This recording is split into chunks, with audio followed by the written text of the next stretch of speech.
James, and today I'm at the International Bomber Command Centre in Lincoln.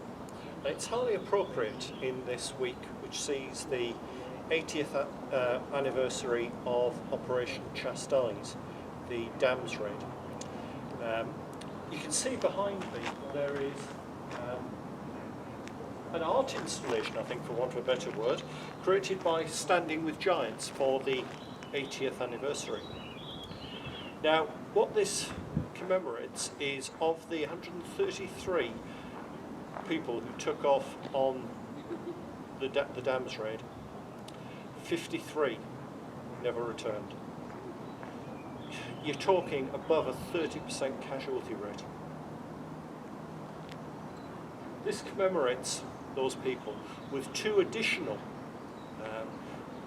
sculptures. You can see at the end we've got Barnes Wallis and Guy Gibson, who commanded the raid.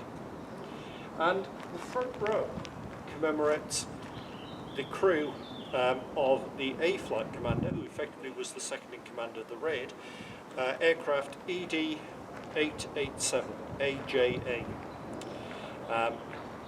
Now this was the fourth aircraft to attack the Mona Dam, and it created a small breach, which was then increased, and the dam burst on the next aircraft attack.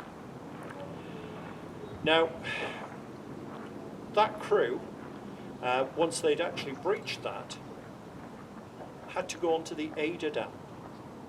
Now, the Ada Dam, they had no upkeep. There was no bomb to drop, but they were there as the backup if Gibson's aircraft had been shot down.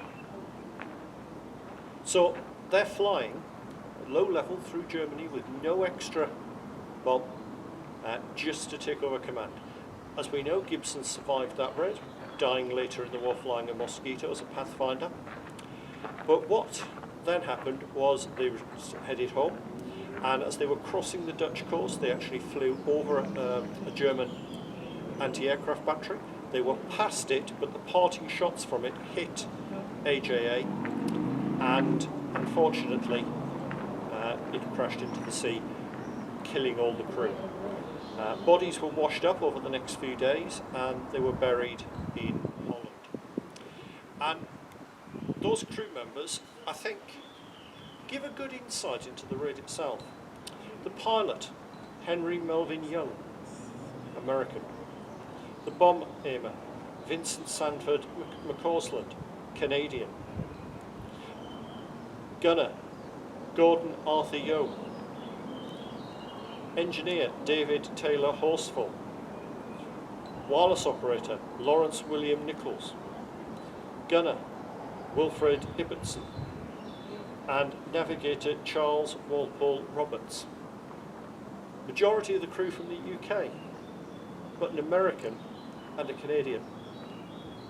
There were plenty of other nationalities in that squadron, and indeed through the RAF.